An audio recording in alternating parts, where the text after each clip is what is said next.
Hey, what's up? Thanks for tuning into this week's edition of the Horror Debate. I am Jeff Rowdy Jake here, and alongside me, as always, Michael Mandy. And this week we are going to be debating 30 Days of Night, directed by David Slade, starring Josh Hartnett and Melissa George. Yeah. What do you think of it? I don't know what the heck to say. We're real pros here, man. Yeah. Let me tell you. Okay, here's what's happening, all right? You got these guys up in Alaska, right? Yep, the most northernmost city in Alaska. And they have... It goes dark 30 days at a time, right? Hence the title. And you have to love the guy thinking of this. You know, I love whoever wrote this. I mean, thinking of this. What better place to have this type of film than a place that goes nighttime for a month? Yeah, it goes dark for a whole month, and so these vampire-type creature things move in, and what they do is they decimate a whole town, and... Yeah. And then move on. You know, that's the plot of this film. It's about vampires attacking a town. I was so torn, Mike. I was so this movie gave me a headache before I even saw it. Why? And I'll tell you why. Because I'm sitting there going, man, this is a great premise. This is it looks like this could really be good. Yeah, I was looking forward to this. Then I saw Josh Hartnett's name come up on it. And I said, okay, now I'm worried a little bit. Okay, not because Josh is a bad actor, because he's not. Okay. But he hasn't had the most wonderful track record in the world as far as movies go. Yeah, Harrison Ford does not consider Hollywood Homicide at the top of his list. Yeah. So, and you know what? I'm sitting there going, okay, now you got 30 Days a Night.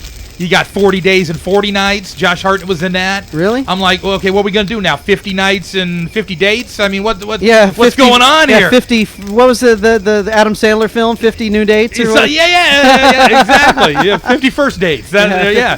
So I was a little worried, but I'll tell you, I took the chance, and I don't usually do this, but I did this for this movie. I said, we missed it in the theater. We missed it. Yeah. We were busy. We were doing other movies at the time, had other opportunities going on, so we did miss it. But I bought the Blu-ray, sight unseen. I said, you know what? I'm going. It's Tuesday. I'm committing to this one. It got released. I said, I'm going to bet the farm on this, or $30, and That's a cheap farm. And I'm going to get you have no idea. And I'm going to get the Blu-ray, the high def, because I want to see this in all of its bloody glory. And I wasn't all that disappointed, Mikey. All right. There were some really good visuals in this movie. I have to say, somewhere in the middle, I started to zone out a little bit. There was a little bit too much of the congregating up in the loft and kind of, it just slowed down. Yeah. Well, okay, this really is a half-hour movie extended into an hour and a half. Mm-hmm. Because here's the whole movie. I'm going to spoil it for everybody. Little town, up in the wilderness, vampires move in, attack the town. That's the whole movie, right? Well, and somewhere in there... It's almost a dead teenager slasher film. Okay, but somewhere in there you got this love story going on. Okay, but so you've got kind of a duality thing happening. Oh, it's one of those things where the movie starts out and they say, "Oh, you want to leave me, huh? Fine, I don't want to talk to you." And if so, you're sitting there going, "Oh yeah, they're going to be thrown together in a foxhole." The dialogue was extremely strained between those two, between Hartnett and Melissa George. Yeah, I thought I didn't find any relationship between the two of them. No, not at all. And you know, one thing I actually, while watching this film, I have a problem because most of these horror films that are made nowadays has everybody in it. Everybody looks 20 years old, or an extra on Felicity or WB or whatever they. Right. Y'all know my thing. So this movie actually had old people in it. This movie actually had people who looked like they lived in the worst condition, weathered city in America, way up in Alaska. There were some weathered-looking faces on there, and I'm going, wow, old people in a horror movie, all right. Hey, and any movie that can have a little girl... But then they threw Melissa George in there, and I'm like, oh, yeah, right. But any movie that can have the old people thing going on, and then have a little girl vicious vampire... Yeah, I was loving that. I love the contrast of that. The little kid thing. I mean, it's starting to get old. It's been done before. Yeah, absolutely. In this, it worked. Kirsten Dunst in Interview with the Vampire was the best one. Well, but then everybody's copying that. That's a different thing, though. This movie it wasn't trying to be that kind of a serious kind of thing. No, this movie was not trying to be serious. This movie was a slasher film. It was a slasher film. Absolutely. It was just lots of not much. What can I say? Not much personalities. There's no purpose. Basically, all these vampires have no personalities. They're just predators. They're just a bunch of Jason Voorheeses walking around, slashing and killing. And biting. and I'm going to skip a little bit because I got to say this because this has been on my mind since I knew we were going to review this. The head stomp. I love the head stomp. You know, I watched... That was good stuff. You know what? I watched the special features, and I watched what the Weta Workshop did, and the stuff they did for this film was amazing. Yeah. But the problem was the director chose such tight, close-up shots that you really couldn't see all the wonderful glory that these people put into it. And I'm like... a perfect example. They showed how they created this foam head with a collapsible, crushable skull in it with pipes going into it to ooze blood from every orifice. Yep. And they said, I'm going to set this on the ground, watch this. And the guys stood and crushed it, and you heard it go, and you saw stuff ooze out there. Yeah. And I went, damn, that was cool. Yeah. Then I went back and watched it in the movie, and it was such a tight close-up on the shoe and the head. It could have just been a normal guy's head with a normal shoe, and you just put a crunchy sound effect on it. Rendered ineffective. It was most of the effects in this movie I thought were ineffective with the shaky camera thing, but it wasn't the shaky camera thing, it was that hyper sports high definition film thing, so everything looks jittery. Yeah. And it's like, no, I want to see all the hard work that these It's special too effects bad. guys did. It's too bad because you're right. I watched the special features as well. There were so many cool things that they came up with. I was actually there was only one special effect that they actually lingered on that you saw it and I went, oh yeah. Yeah. The one with the axe on the head and it stayed on. Right. And it stayed on and I just went, oh yeah. Yeah. Did you see? It Everything always else, amazes me how tightly planned these things are, and then somewhere along the line somebody goofs it up. You know, I mean, think about the work that went into that head. Yeah, and it's like, show it. Yeah. You know, these guys are obviously the Weta Workshop is the top of the line. I mean, and they obviously worked hard at it, and they did the special. You know, show it. Well, I don't want to harp on it too badly because I did think it was entertaining. I thought that, you know, it could have been a lot worse. It certainly could have been better. It slowed down in the middle. Slowed down the middle tremendously, and I was starting to roll around and find other things to do. The problem was everybody clumps together and tries to hide. So now they don't want the vampires that are prowling around outside to hear them. So for a half an hour, every dialogue is a whisper. Yeah. Everything is whisper. Yeah. And so they're, no, you don't want to go down. No, you don't want to go. Yeah. And I'm like, speak up. Okay, well, now, you know, the real point here is that, you know, this is still what I would consider to be horror light with some good gore. This was like Van Helsing. Yeah, but with more gore. Yeah, more gore, but Van Helsing was not a horror film, even though they had scary monsters in it. Yeah. It was an action film, and that's what this is. But this is a slasher film.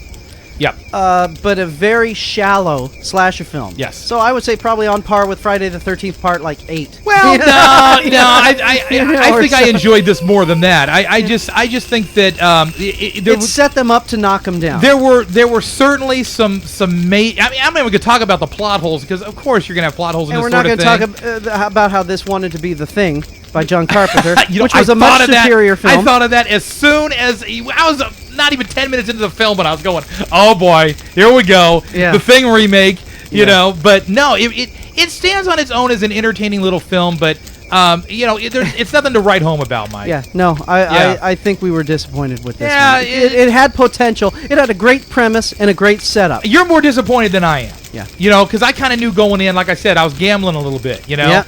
But like I said, the premise when I saw the trailer, I was like, yeah. I mean, how what a simple concept that you could turn, you know, this place in Alaska, which naturally is 30 days in the dark. I mean, I'm surprised nobody thought of that before. Yeah. You know, it's a great little concept. You know what, honestly, okay, take the name out of the title. Could this movie easily have been any remote city in, say, Colorado or something, and just call it The Night of the Vampire Attack? Sure. Because everything that happened in this movie could have easily taken place in one night.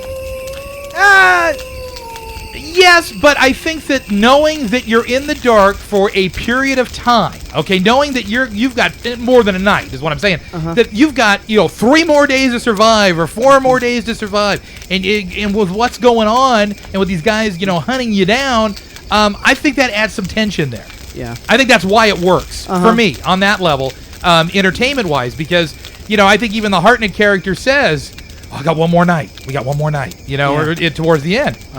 And I just thought the movie was okay, but then the ending, I think, fell apart. Yeah. I totally went, oh, you've got to be kidding me.